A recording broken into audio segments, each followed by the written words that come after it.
Hi everyone, thank you for joining us today. This evening for me in Montreal and in the morning for Aida in Australia. Just some housekeeping items before we get going. There will be time for Q&A at the end, some question and answers. If you can log your questions in the question box on the control panel, and also in the handout box, you can find the presentation slides as a PDF. So I hand it over to Aida to start the presentation. Thank you. Good morning, good afternoon, and good evening, everyone. My name is Aida Vucic, and today I'll be presenting an overview of the passenger rolling lifecycle cost model developed as part of Transport for New South Wales Future Sustainability Program. The focus on today's presentation is to highlight the significance of simple tools like Excel in making informed decisions throughout an asset's lifecycle, specifically focusing on rolling stock. While these forms of tools aren't groundbreaking in terms of technology, they're valuable, especially as technology provides opportunity for automation and a more in-depth analysis. Before we proceed, I would like to acknowledge the traditional custodians of the land in which we gather today and pay my respects to the elders past, present, and emerging. Today's agenda will cover an introduction to myself and my team, an overview of the project scope, the lifecycle framework and its alignment with the model, the development and construction of the model itself, concluding with some recommendations, and we'll reserve 10 minutes for questions and discussions right at the end. As mentioned, my name is Aida Vucic and I'm a Senior Strategic Asset Management Consultant at WSP. My background is in finance and psychology, having initially worked within an investment advisory firm and gradually transitioning into capital performance before joining WSP Australia. Our national team specialises in asset management, partnering with clients across various industries, including transport, infrastructure, agriculture, resources, and water management, both in private and public sectors. My role revolves around assisting clients in navigating real-world asset management challenges, ranging from budget constraints to risk mitigation, all aimed at enhancing operational efficiency, economy, and sustainability. Today's session is just an example of how we supported our client, Transport for New South Wales, in the development of a life cycle cost model. For those unfamiliar with Transport for New South Wales, Transport oversees transportation, infrastructure and services across New South Wales. As part of the Transport Future Sustainability Program, there was a need to evaluate the life cycle costs of passenger rolling stock. The key objectives of the model were to support decision making, so that is to assist in total expenditure decisions throughout the passenger rolling stock life cycle. Facilitate asset optimization by identifying opportunities to enhance efficiency and productivity in passenger rolling stock across the life cycle activities, as well as provide cost factor analysis, that is insights into the factors influencing life cycle costs, expenditure, service quality of the passenger fleet. By addressing these objectives, the model aimed to ensure Transport for New South Wales was making informed decisions, maximising its asset value and ensuring efficient utilisation of resources, key requirements of the Future Sustainability Program. So our approach to the problem was structured in 4 distinct phases, which will be detailed in the following slides. A high-level overview is provided here of those 4 assessments, but effectively it was a baseline articulation, which was constructed around an extensive literature review and assessment, and then the passenger rolling stock lifecycle framework development. So that is identification of the crucial parameters aligned with Transport for New South Wales existing standards. Then the actual development and construction of the model with a user guide, and following which some of the findings representing what we proposed was the next actions for Transport for New South Wales. These phases were conducted in conjunction with a lot of stakeholder consultations, which heavily influenced the outcomes of the model itself. So phase one, during the baseline phase, we examined industry practices for assessing rolling stock lifecycle costs, drawing on WSP's own global expertise and extensive research. The key findings included that while reliability, availability, maintainability, and safety, or RAMs, criteria have well-established frameworks, lifecycle cost methodologies are still developing. Many train operator companies use custom models, leading to inconsistency across the industry. This highlights a need for a standardized approach. Um, Similarly, there was a lot of people would be familiar with the importance of decisions made early in the rolling stock life cycle, especially during the planning phase. Around 75% of assets life cycle costs is determined in these stages, emphasizing the need for accurate modeling to guide investment, maintenance, and disposal. This is not obviously unique to rolling stock, but is common across different assets. We also identified the need to include environmental considerations like carbon emissions into the life cycle cost model, aligning with sustainability goals, which historically have been overlooked. And lastly, the end of life phase of rolling stock emphasized its importance in considering salvage value and adaptability to potentially policy changes regarding material recycling. So there's a few Scandinavian countries which really do factor in what you're going to do with those assets afterwards. In summary, our review provided valuable insights into industry practices, which informed the development of a tailored lifecycle cost model for Transport for New South Wales. Now, the second phase, the passenger rolling stock cost methodology, had to be developed to align and to demonstrate alignment with Transport for New South Wales asset life cycles, Transport for New South Wales asset system hierarchy, as well as existing life cycle cost models utilised by the transport clusters. So this diagram depicted here is where we see demand, need, planning, create, acquire, operate, maintain, and renew and dispose is the traditional Transport for New South Wales life cycle phases, and depicted below that is a graphical representation of how the costs typically look and flow throughout those life cycles. So we see those emerging high peaks during the create and acquire phase, and then supplementary to that, the operating and maintaining and the disposal. Noting that the most influential decisions are made early on in that planning create phase, whilst you're decreasing the influence during that maintain, operate, and disposal. So again, reiterating that these early decisions and what we do there actually has huge implications as to the course of this asset's life cycle. Again, as I mentioned, it was important to ensure that we mapped and had alignment with the existing framework itself of the life cycle, as well as those cost elements that are seen within it. So through a value driver tree, we were able to map out the specific costs aligned with their frameworks and then review those against what Transport for New South Wales already represents here. So that's depicted there. Within each of those components was several different cost elements throughout that. So ensuring that there is a visibility across those, so that way it can be moved over to alternative platforms.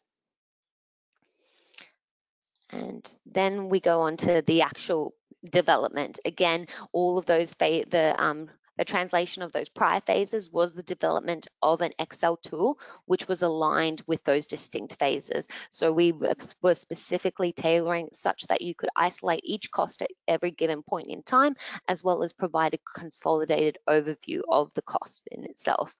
The model was structured with a number of parameters that could be modified as part of it. That included fleet size, the acquisition date, disposal details, operating life, discounting methods as well, commissioning methodology. So there's often a linear distribution of that or a predefined. These are often given the configuration of trains, they're purchased in cars.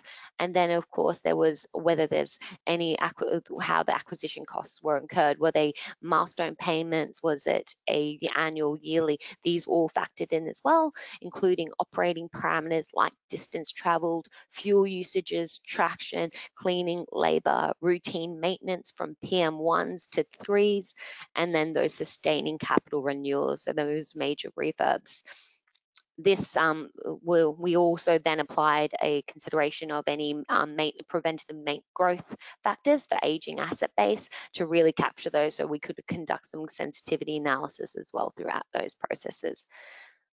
The combination of all this was effectively an Excel workbook. So yes, it's not anything too glorious, but it is a good catch-all, user-friendly application in which a user can input their data, which is aligned with Transport for New South Wales, and then there are the computations are taken on and are represented across the cash flows. Now, this can be done on different scenarios where you can review one asset class against another one to make and determine different factors and see what the implications of these are. And that goes on to my follow slide, which is understanding what the purpose and what the functionality can be of something like a life cycle cost model. And a key objective of asset management is to minimize costs whilst also maximizing the value of your assets. So the life cycle cost model gives you this opportunity in terms of optimizing your decisions across different user case. For example, I've provided 3: investment decision making, maintenance planning, and budget management. But effectively in an investment decision making, you're able to test different alternative rolling stocks against one another and compare them like for like basis. You can resolve the issue of different lifespans because you're reviewing them on an equivalent annual cost basis. So you can actually make an informed decision as to whether one in which has a high capital cost outlay but lower maintenance is actually more cost effective than one in which is more less capital intensive than the other. Maintenance programming as well, you can really have a balance of the level of effort and investment to the expected return on its approach for any given asset. So you're really balancing that finite where, do you push those engine replacements a little bit further in order to then get the asset across the life, or do you push it forward a bit more as well in order to make sure that you're actually retaining the asset at a better quality, because there's that sweet spot where if you exert it too much, then there's more work required in terms of that. And then the budget management perspective, so you're really able to look at what you had proposed and budgeted as a life cycle cost, and then overarch it with the actual and identify what is that is changing and what is the discrepancies, potentially uncovering systematic issues with contractor performance or other factors that might arise. In summary, the lifecycle cost model serves as a valuable tool for various stakeholders, providing insights and support for critical decision making. So this supplementary slide is one of the uses and applications of it. So we can see here where you're making decisions with a no renewals plan, and you're seeing those failure rates versus, preventative maintenance, and how that can reap rewards in terms of systematically ensuring the quality of the asset and the lack of failure, to the point that, maintenance is that sweet spot. So balancing those acts and identifying the best point in time in which you need to renew and need to sustain your assets. I guess in summary, the next steps for us findings highlighted several crucial areas for consideration. That is something of data availability. So we were at the we were in dire straits with some of the data that was made available to us. So without really being able to validate those inputs, we were only able to really see a small portion of what the total cost for those assets were. So we highlighted to them to have that accessibility would be crucial for them. And this is a ramification of their partnerships. So a lot of them are within a service contractor who doesn't provide that visibility in terms of some of those cost factors, but we certainly would stress to Transport for New South Wales to have that visibility. And again, that means validating the model with additional data sources as well. So looking at some of that historical cost to understand and enhance the reliability of the model. And then importantly, integrating the model into Transport for New South Wales systems for more of an implementation. So this is, again, very much a prototype in terms of it exists in its own Excel, but we see applications where it becomes something that's more embedded within the Transport for New South Wales. Well, I guess more importantly, lifecycle cost modeling represents a significant advancement in our efforts to comprehend and manage costs associated with rolling stock assets. While still in the preliminary stages, the model serves as a powerful reminder for the importance of such tools in facilitating informed decision making and strategic planning. Its ongoing development and integration into systems will undoubtedly contribute to more efficient and effective asset management practices for Transport for New South Wales. And I encourage everyone to have a review on some of life cycle costing methodologies as well out there. But I guess that is the end of my presentation for today. And now I'll be handing it over to take some questions for the next 10 minutes. I appreciate that I went a little bit faster, so maybe we'll have more time for questions here. Thank you. Fantastic. Thank you, Ada. Fantastic presentation. Mentioning again the housekeeping items, please continue to log your questions in the question box, and also the presentation slide is available to download in the handout box as a PDF. I will start with the first question.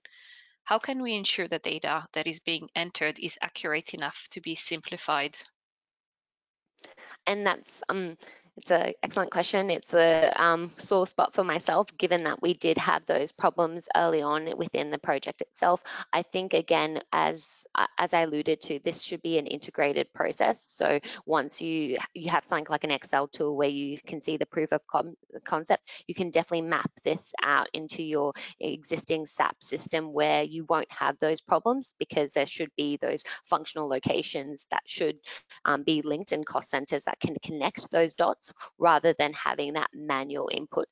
I do see it as right now a concern, because you're not necessarily you're relying on human error potentially. However, there is an ability to do a bit of a sense check and a hypothesis and go, well, does that look correct? What is the errors in this model? We certainly had like room for detecting whether there was input errors in terms of the formulas itself, but definitely if there was an ad hoc figure of $1, it wouldn't be identified unless you looked at the consolidated outcomes and were, oh, that's $1 billion too low or too inexpensive. So again, yes, I see that still being as an issue until it is kind of streamlined and doesn't have that maybe tactile human function there. Thank you. There is a continuation here. If you could share, how do you validate the outputs from the model? And that again it was very much a hypothesis at this stage. Did it look right? Did it look correct? Because Transport for New South Wales didn't have that historic data, which again, I really strongly encourage companies and organizations to retain that data, because it is really powerful and useful to have some semblance of a baseline, whether that be obviously outdated given what it is looking like from an inflation perspective, but having that data to then track over it, and you can have that expectation of we hypothesize that it should look slightly more expensive given what has happened historically across the labour market. But that is a way in which you validate it. And again, there is that kind of sense checking it yourself and going, oh, does that look right? Why does it not look right? What would be the factors that would be contributing to it? So again, the validation is quite difficult in terms of that, besides just going a ballpark sense check. But I encourage historical mapping, because again, it's one of those beneficial things from a budgeting perspective. You can actually track your performance and go, hey, are we spending too much on our contractors? And that was something that was expressed as a concern from Transport. Thank you. Is there a comparison in the model for life cycle analysis of electric versus diesel rolling stock? Transport for New South Wales operates over 11 different types of trains themselves. So these vary from the fleet size as well as electric to diesel, and then they've got the double deckers and single deckers. So that was something that we can do within the model itself, and that's something that they would want to do as well. So often it is the case that electric vehicles are actually cheaper to maintain and obviously much more efficient, and then they also come with a premium cost factor as well in terms of the capital. So you can really do, as I alluded to, assess these on a like-for-like basis, where maybe their life isn't as long as the diesel train, and then you can return those to an equivalent annual cost to identify which one is actually the most beneficial on that. But yes, that is something that can be undertaken within the life cycle cost model itself. So you can test out the hypothesis of a electric fleet versus a diesel with different parameters and different metrics to identify which one's the most cost effective, as well as energy efficient too. And that's a Thank bit you. obvious, but Thank you. Could you elaborate on the specific challenges you faced during the development of the passenger rolling stock model?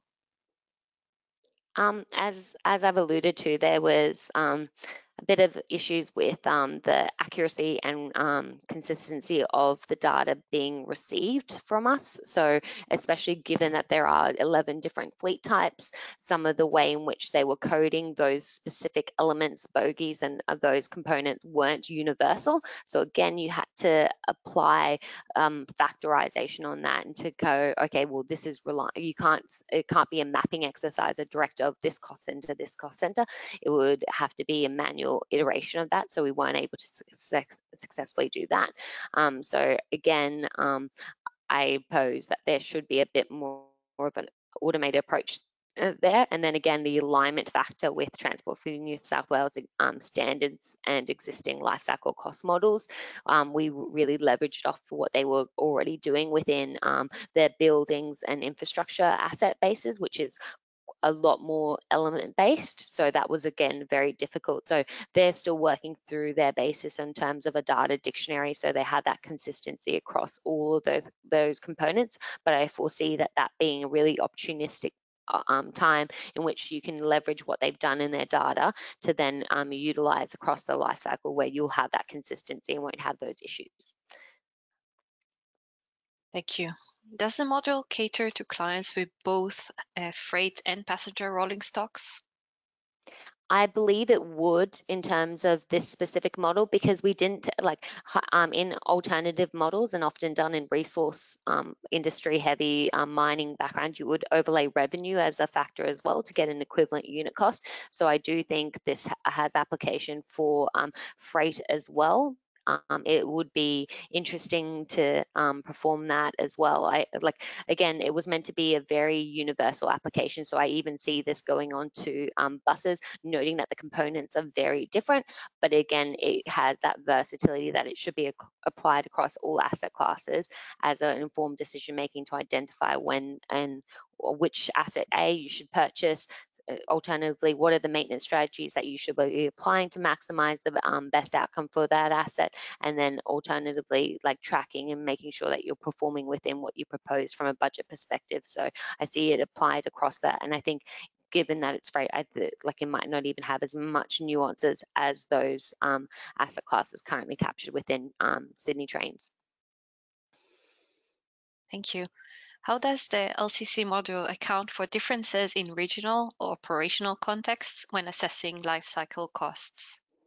I think it goes back to that question we just asked about the freight. So again, you have the ability to change those parameters in there. So whether it's, I assume that when you're doing freight, it's longer distances than something like a passenger fleet. So you can change that parameter, and you can change that flex those different components to understand what the implications would be versus something traveling 50,000 kilometers a year versus 100,000 kilometers a year, and see what those maintenance profile looks like, as well as what the cost factors look like too. So again, it's easy to change those things. I think there'll be other components that would need to be taken into consideration given the geography that probably isn't necessarily factored at this stage. But again, a more sophisticated model, once you integrate it, will be able to factor in those types of considerations. Thank you. Can you clarify if you're able to share with us the Transport for New South Wales rolling stock asset lifecycle framework? Actually, Transport for New South Wales is extremely transparent in terms of a lot of their standards and frameworks. So it is available publicly, their lifecycle specific phase one, and then we just aligned our transport. The one that we did for them is within the report, but you can access the more standard non-agnostic asset-based life cycle cost model, and I can obviously provide that as a link as well. So it's on Transport for New South Wales life cycle costing standards. Thank you. What do you foresee as potential future developments or enhancement planned for the LCC tool model? Sorry. I would love this not to exist in Excel. As much as I love Excel, I'm not a coder by any means. I certainly do everything in my Excel, but this is an application and sophistication that should be applied elsewhere. And again, this is a digital conversation, so we do have people in our own team who are very much capable of that. Within a bigger budget, I think that was an offering that we could technically apply. So this is a prototype, but I do see it sitting in a system in which data is not undertaken on a manual process, but really it's everything is inputted, and then it is for you to test out your own strategies in terms of, oh, okay, well, what if I change this maintenance strategy from a 60-day cycle to a 120-day cycle, and have that predictive maintenance to understand what it looks like from a failure rate perspective. But certainly I see a lot of opportunity. I already know a lot of this modeling is undertaken in a mining resource industry, where they're very cognizant of their costs and optimization there, and ensuring that they're getting the most out of their assets, sweating their assets effectively. Thank you. I will take the last question. Again, it touches alternative applications potentially to LCC model beyond its current scope with the Transport for New South Wales. Yeah. Well, for myself, one of the findings was the use of them in the zero buses that are coming online. So Transport for New South Wales will be procuring a number of electric bus fleets, and as will everyone across the globe. So looking at that and making sure that when they're making those decisions in terms of what the supplier is, that they're actually using accurate life cycle cost models. So I understand that is often a procurement process in which you need to provide that. But if they're assessed on they're using the same style of tool, then they'll be able to get outputs that actually reflect the same as well. So I think that was something that I thought, even if it is just done in an Excel workbook, providing those suppliers a model like this to make sure that they're inputting the data consistently across the same components will make sure that you're being able to assess those cost factors, rather than arbitrarily them providing what they deem as life cycle costs, because there isn't that standardized approach, as I alluded to before, across a lot of these unique assets or just mobile equipment. Fantastic. Thank you, Aida, for a fantastic presentation, and thank you everyone for joining us today. Please feel free to reach out to Aida via the contact details shown on the screen, and I appreciate everyone's time today in joining us. We hope to see you in our upcoming sessions. So have a good day, everyone. We will wrap up the session now. Thank you. Thank you very much. Thanks.